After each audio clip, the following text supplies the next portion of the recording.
The emergence of artificial intelligence as a tool for predicting cancer survival outcomes through facial analysis is both a striking technological achievement and a source of profound ethical and clinical concern. The development of the so-called face age algorithm, a system that can assess how old a person looks and correlate that to their chances of surviving cancer, paints a future where deeply personal aspects of appearance are subject to automated judgment. While the potential for earlier intervention and more accurate prognosis is clear, this technology simultaneously raises serious questions about privacy, bias, misinterpretation, and the dehumanization of medicine. What seems like a scientific breakthrough may also serve as a warning about how easily human lives could be reduced to mathematical models. FaceAge was trained on tens of thousands of photos of presumed healthy individuals and then tested on thousands of cancer patients.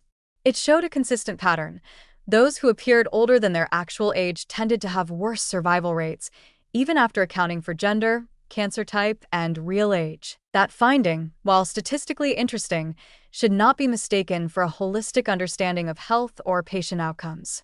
Humans are not just the sum of their external features. By relying so heavily on facial data, the system risks drawing inaccurate conclusions based on superficial characteristics, wrinkles, eye droop, skin tone, or expressions, many of which can be influenced by genetics, stress, socioeconomic status, or simple lighting. Even more troubling is the claim that FaceAge outperforms clinicians in short-term survival predictions. While it's true that AI can excel in pattern recognition and data processing, replacing or even marginalizing human judgment in something as complex as end-of-life care is a deeply risky proposition. Clinicians don't just evaluate patients by appearance. They integrate vast layers of personal, emotional, and contextual knowledge that an algorithm cannot comprehend. Clinical decision-making isn't just about statistics. It's also about empathy, experience, and understanding the individual in front of you. Delegating even a portion of these responsibilities to a system that interprets how old someone looks can be not only clinically reductive, but potentially harmful. There is also the ever-present specter of bias. AI systems are only as good as the data they are trained on, and it's widely acknowledged that public datasets, including those used in facial recognition, are riddled with racial, gender, and age-related biases. If FaceAge was trained predominantly on certain ethnicities or age groups, then its predictions for underrepresented populations could be grossly inaccurate, leading to misjudged prognoses and potentially life-altering decisions. This could further entrench healthcare disparities under the guise of innovation. Moreover, there's a philosophical and ethical danger in normalizing the idea that one's face is a mirror of biological value. The idea that an AI system could examine your face and judge whether you're likely to live or die within 6 months edges into dystopian territory. It risks fostering a new kind of technological determinism where an algorithmic score could influence treatment decisions, insurance policies, or even access to care. In the hands of less ethical institutions, facial biometrics linked to disease prediction could become a tool for discrimination, stigmatization, or profit. The psychological impact on patients must also be considered.